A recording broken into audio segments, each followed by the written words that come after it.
Fala, meus queridos, beleza? Nesse vídeo, a gente vai resolver a prova deste ano, 2025, da UERJ. Pensa numa provinha de boa. Vamos resolver juntos. Pessoal, a primeira questão da prova da UERJ, ele falava assim: assim como o cortisol, o hormônio adrenalina também é produzido pelas glândulas suprarrenais. Observe as formas estruturais das moléculas correspondentes a esses hormônios. Pessoal, cortisol à esquerda, adrenalina à direita. Aí ele fala assim, ó, em ambas as moléculas, observa-se uma mesma função orgânica que é denominada, de boa, é o seguinte, ó. Aqui, pessoal, a gente tem C-O num carbono secundário. Então aqui nós temos a função cetona, beleza? Carbonila e carbono secundário, cetona. Aqui nós temos a hidroxila ligada num carbono saturado. Isso daqui é a função álcool. Aqui, ó, de novo a função álcool, né? Pessoal, aqui nós temos outra hidroxila ligada num carbono saturado. Aqui também é álcool, beleza? E aqui, cuidado, ó, esse C-O está ligado no carbono secundário. Então, aqui nós temos também a função cetona, cortisol. Agora, vamos lá para a adrenalina. Essas duas hidroxilas aqui estão ligadas diretamente ao anel benzênico. Então, aqui nós temos a função fenol. Cuidado, hein? Fenol. Essa hidroxila aqui, ó, ela está ligada nesse carbono que é saturado. Aqui nós temos a função álcool. E nesse caso aqui, um NH ligado em dois carbonos é a função amina, né? Como a gente substituiu dois hidrogênios da amônia, essa aqui seria uma amina secundária. Legal? Então, pessoal, qual é a função comum às duas moléculas? Alternativa letra C, tá aqui, ó. Função álcool é a função comum às duas moléculas. Muito de boa. Esse é o exercício de número 3, lá da prova da UERJ 2025. A 35, outra questão de química, muito tranquila também, pessoal. Ele fala assim, ó. A tabela de classificação periódica dos elementos, elaborada por Dmitry Mendeleev, 1834-1907, reúne informações sobre os diferentes elementos químicos. Em homenagem a esse cientista, Mendeleev, o elemento químico de número atômico 101 foi nomeado como Mendeleévio, sendo representado pelo seguinte símbolo. Galera, se você lembrasse, beleza, já era alternativa, né? E marcaria, tá ok? Só que ele deu uma dica muito importante. Ele disse que o número atômico do Mendeleev é igual a 101. Gente, e um detalhe, a UERJ, ela fornece na prova a tabela periódica, tá ok? Então era só você ir na tabela periódica e olhar quem tem o número atômico 101. Aqui, ó. Detalhe, galera, os elementos da tabela periódica são colocados em ordem crescente de número atômico, ok? E assim, quando você tem um elemento, vou pegar, por exemplo, aqui, ó, cobalto. O número menor, pessoal, da representação é o número de prótons, é o número atômico. E o número maior é o número de massa. Tá legal? A identidade do átomo não é a massa, tá? É o número atômico. No caso, número atômico 101, dá uma olhadinha aqui, ó. 101 é o Mendeleév, tá? E o símbolo dele é MD. Então, se você voltar aqui, você vai marcar a letra A. Tá certo? De boa? Então, tá aí, exercício número 35, muito de boa, foi dado na prova, alternativa letra A. Pessoal, o número 43, o exercício 43 da prova de química também foi bem tranquilo. Ele colocou um alceno, tá vendo aí, ó, de cadeia longa, e ele diz o seguinte: para atrair indivíduos do sexo oposto, as fêmeas da mosca doméstica exalam um feromônio, cuja molécula é representada pela forma estrutural espacial a seguir. Aí ele fala assim, ó, nessa molécula observa-se a presença de isomeria espacial. Se você olhar aqui, isomeria espacial cis-trans, né? Isomeria geométrica, associada à insaturação de 2 carbonos.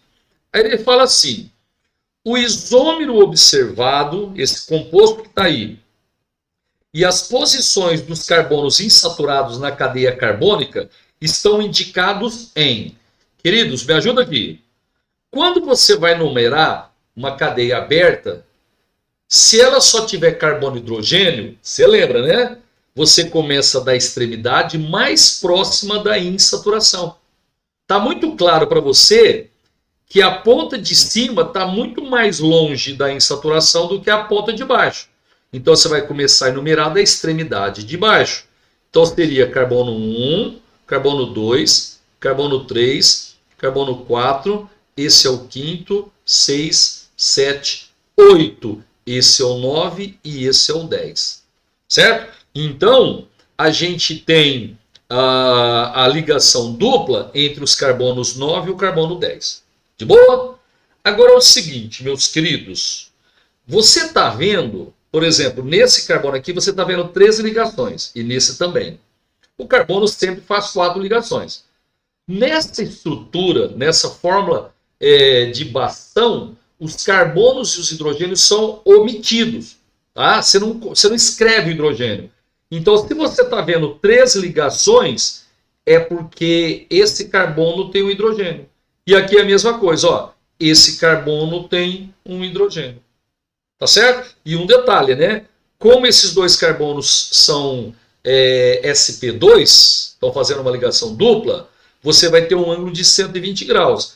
Então a disposição dos hidrogênios é exatamente essa que eu marquei aqui para você. De boa?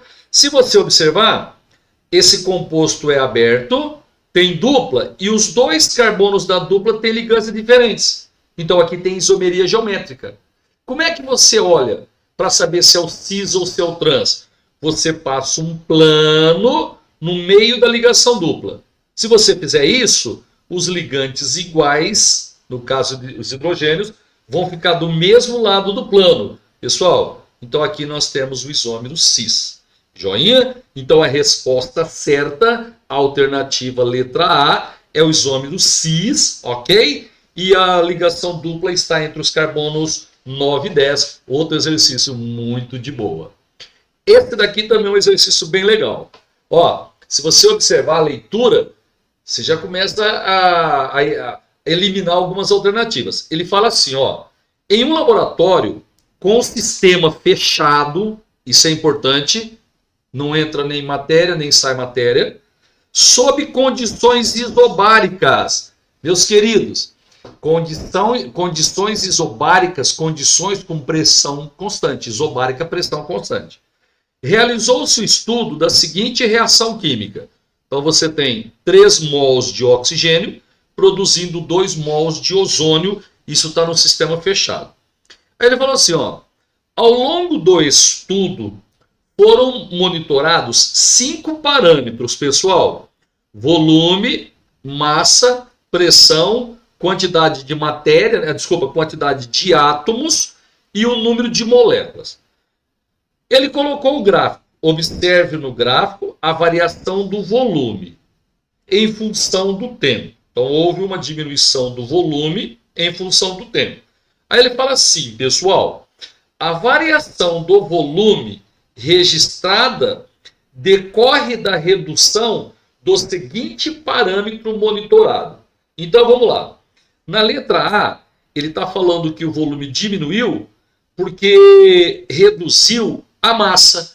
Errado. Se o sistema está fechado, meus queridos, você tem que lembrar da lei de Lavoisier. Numa reação química feita em sistema fechado, a soma de massa de reagentes é igual à soma de massas de produtos. Lembra? Na natureza, nada se perde, nada se cria, tudo se transforma. Então a massa inicial é igual à massa final. Então essa diminuição de volume não foi por causa da redução da massa, não. Errado. Na letra B, ele fala que a diminuição do volume foi por causa da redução da pressão. Pessoal, errado, porque ele diz no texto que o experimento foi feito em condições isobáricas. Isobárica, a pressão é constante. Então, nesse caso, não teve diminuição, redução de pressão, não. Quantidade de átomos. Olha, se você der uma olhadinha, à esquerda, 3 vezes 2 são 6 átomos. À direita, 2 vezes 3, 6 átomos. Gente, se a massa é preservada, o número de átomos é preservado. Certinho? Então a letra C está errado. Na letra D, número de moléculas. Perfeito.